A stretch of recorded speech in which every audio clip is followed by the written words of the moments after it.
بسم اللہ الرحمن الرحیم۔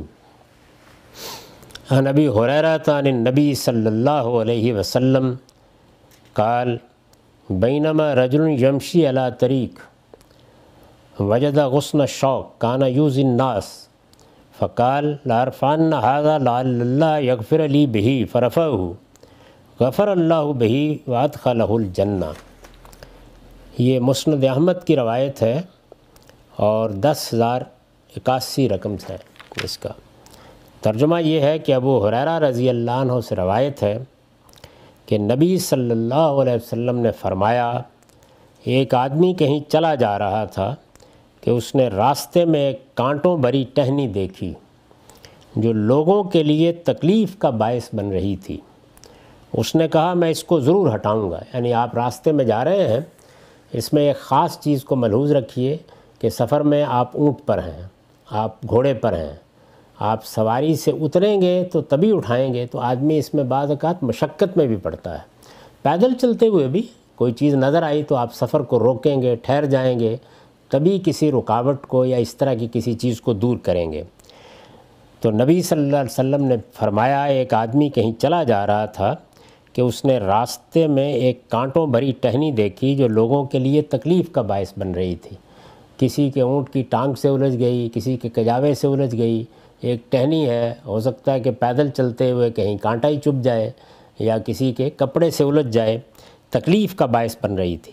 اس نے کہا میں اس کو ضرور ہٹاؤں گا۔ یہ الفاظ صاف بتا رہے ہیں کہ میں اتروں گا، میں بہرحال اس کو ہٹانے کی کوشش کروں گا، شاید اللہ میرے اس عمل کی بنا پر میری بخشش فرما دے۔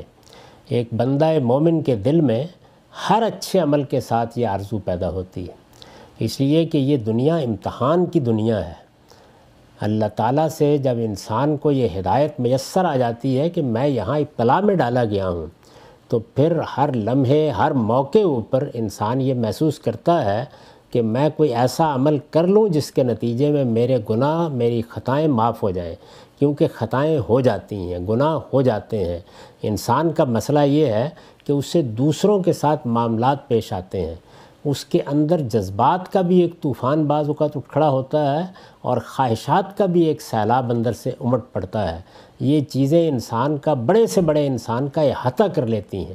اس موقع کے اوپر گناہ بھی ہوتا ہے، غلطیاں بھی ہوتی ہیں، خطائیں بھی سرزد ہو جاتی ہیں، وقتی جذبات کا غلبہ ہوتا ہے تو بعض اوقات آدمی بہہ جاتا ہے ان کے اندر۔ تو اس وجہ سے ہر مرحلے پر اس کی خواہش ہوتی ہے کہ مجھے کوئی ایسا عمل کرنے کی توفیق مل جائے جس سے اگر میری کوئی خطا ہے، کوئی گناہ ہے، اور وہ ہوتے رہتے ہیں، تو اللہ تعالیٰ معاف فرما دے۔ تو اس نے یہ کہا کہ لارفعن ھذا لعل اللہ یغفر لی بہ۔ یہاں یہ سمجھ لیجئے کہ ایسا نہیں ہوتا کہ ہر موقع کے اوپر اس طرح کے الفاظ زبان سے نکلیں، یعنی یہ انسان کے باطن کی تعبیر بھی ہوتی ہے۔ رسول اللہ صلی اللہ علیہ وسلم نے جب یہ واقعہ سنایا تو یہ ضروری نہیں کہ الفاظ نکلیں، بلکہ جو اس کے دل میں اس وقت بات پیدا ہوئی اس کو الفاظ دے دیے جاتے ہیں۔ لارفعن ھذا لعل اللہ یغفر لی بہ فرفعہ۔ چنانچہ اس نے مشقت کر کے، آ کے، ہمت کر کے، رک کر، سفر کا داعیہ تو ہوتا ہے آدمی کے اندر، اس کو روک کر اس نے اس کو اٹھا دیا۔ فغفر اللہ لہ بہ وادخلہ الجنہ۔ سو اس نے وہ ٹہنی ہٹا دی تو اس کے صلے میں اللہ نے اس کی مغفرت فرمائی اور اس کو جنت میں داخل کر دیا، جنت میں داخل کر دیا۔ یہ عربی زبان کے اسالیب ہیں جن کو ملحوظ رکھنا چاہیے کہ فعل بعض اوقات فیصلہ فعل کے لیے آ جاتا ہے۔ چنانچہ میں نے لکھا ہے، یعنی فیصلہ کر دیا کہ وہ جنت میں جائے گا، جنت میں داخل کر دیا، فیصلہ کر دیا اس کے بارے میں۔ اس سے معلوم ہوا کہ خدا پر سچے ایمان اور اس کے حضور میں مغفرت کی خواہش کے ساتھ، یہ سمجھ لیجئے، ایمان سچا ہے، اپنے گناہوں پر نظر ہے، ان پر ندامت ہے، اور انسان کے اندر یہ شدید خواہش ہے کہ میرے لیے مغفرت کی راہ کھلے۔ یہ وہ اعمال ہیں کہ جو چھوٹے سے چھوٹے عمل کو غیر معمولی قدر و قیمت کا حامل بنا دیتے ہیں۔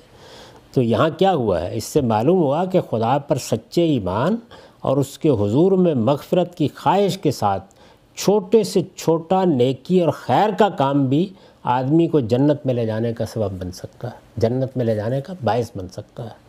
اب وہ چھوٹی چیز ہے لیکن بہت سے گناہوں کی معافی کا باعث بن گئی، کیونکہ دل میں معافی کی خواہش ہے۔ انسان رجوع کر رہا ہے، اپنے رب کی طرف پلٹ رہا ہے اور ٹہنی اٹھانے کے لیے بھی نیچے اترا ہے، تو اس خواہش کے ساتھ اترا ہے کہ یہ چیز میری بخشش کا ذریعہ بن جائے گی۔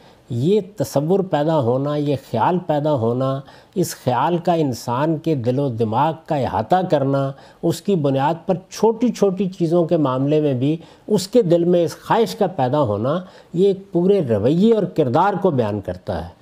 یعنی یہ یوں نہیں ہے کہ اللہ کے ساتھ سرکشی اختیار کی ہوئی ہے، مغفرت کا کبھی خیال ہی نہیں ہے، خدا کی طرف لوٹنے کی کوئی خواہش نہیں ہے اور آپ نے ٹہنی اٹھا دی۔ یعنی یہ ایک پورا کا پورا رویہ اور طرز عمل ہے، جس کے بعد یہ ٹہنی بھی یہ کردار ادا کرتی ہے۔ چنانچہ اس طرح کے کسی کام کو حقیر نہیں سمجھنا چاہیے۔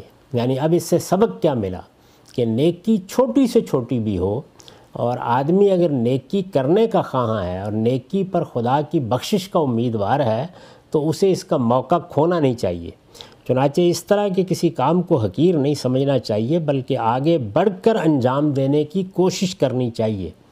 لوگوں کی حق تلفی اور ان کے خلاف کسی زیادتی کا بار آدمی پر نہ ہوا، یہ قرآن مجید کی روشنی میں وہ چیز ہے کہ جس کو ہر شخص کو ملحوظ رکھنا چاہیے۔ یعنی اگر حق تلفیاں کی ہیں اور لوگوں کے خلاف، ان کی جان کے خلاف، ان کے مال کے خلاف، ان کی آبرو کے خلاف زیادتی کی ہے، تو پھر پہلے تلافی کرنی ہوگی۔ اس کا کفارہ ادا کیے بغیر، تلافی کیے بغیر، جو کچھ آپ نے حق مارا ہے وہ دیے بغیر پھر مغفرت کا کوئی امکان نہیں ہے۔ پھر پہلے معاملہ ان لوگوں کے ساتھ ہوگا، لیکن انسان کا یہ رویہ نہیں ہے۔ البتہ اللہ تعالیٰ کے معاملے میں یا ان چیزوں کے معاملے میں کہ جو بندے اور اللہ کے درمیان ہوتی ہیں، غلطی ہو گئی، کوتاہی ہو گئی، گناہ ہو گئے، تو فرمایا کہ اس طرح کی چھوٹی سے چھوٹی چیز بھی بخشش کا باعث بن جاتی ہے۔ لوگوں کی حق تلفی اور ان کے خلاف کسی زیادتی کا بار آدمی پر نہ ہوا تو بعید نہیں کہ اس کے صلے میں ایک سچے صاحب ایمان کے دوسرے تمام گناہ معاف کر دیے جائیں۔ یعنی ایک ٹہنی اٹھانا بھی سب گناہوں کی معافی کا بن جائے، عمر بھر کے گناہ معاف ہو جائیں ایک چھوٹی سی نیکی کے عوض میں، اگر وہ اس جذبے کے ساتھ کی گئی ہے۔ لیکن شرط وہی ہے کہ حق تلفی کا بار نہیں ہے آدمی پر، لوگوں کی جان مال آبرو کے خلاف زیادتی کا بار نہیں ہے، اس کے لیے تلافی کا قانون بالکل الگ بیان ہوا ہے۔ اللہ اور بندے کے معاملے میں جو کوتاہیاں ہوتی ہیں انسان سے، وہ ہو سکتا ہے زندگی بھر کی معاف ہو جائے اور خدا کی رحمت اس کے حق میں جنت کا فیصلہ کر دے۔ وَمَا ذَلِكَ عَلَى اللَّهِ بِعَزِيزٍ۔ تو اس میں یہ سبق دیا گیا ہے کہ ایک بندہ مومن کا صحیح رویہ کیا ہونا چاہیے اور اس کے اندر نیکی کی کیا طلب پائی جانی چاہیے۔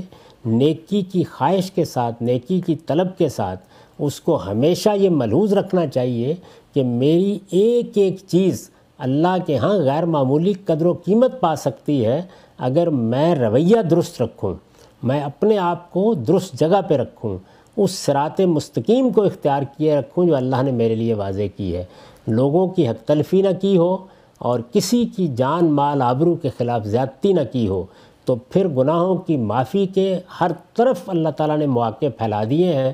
یعنی پھر وہی ہوتا ہے کہ نماز پڑھی تو معاف، جمعہ کے لیے چلے گئے تو معاف، گھر سے نکلے اور عمرہ کرنے کا ارادہ کر لیا تو معاف، یہاں تک کہ ایک ٹہنی اٹھا دی تو معاف۔ تو یہ وہ قانون ہے جس کو اس کی روح میں اتر کر جان لینا چاہیے تاکہ اس میں غلط فہمی نہ ہو۔ بعض لوگ اس طرح کی چھوٹی چیزوں کو دیکھتے ہیں تو یہ خیال کرتے ہیں کہ اب ہم آزاد ہو گئے ہیں، جو جی چاہے کریں، بس کچھ نیکی کا کام کریں گے اللہ تعالیٰ کے یہاں بخشش ہو جائے گی۔ یہ ایک پورے رویے پر اللہ تعالیٰ کی طرف سے پیغمبر نے مغفرت کی بشارت دی ہے۔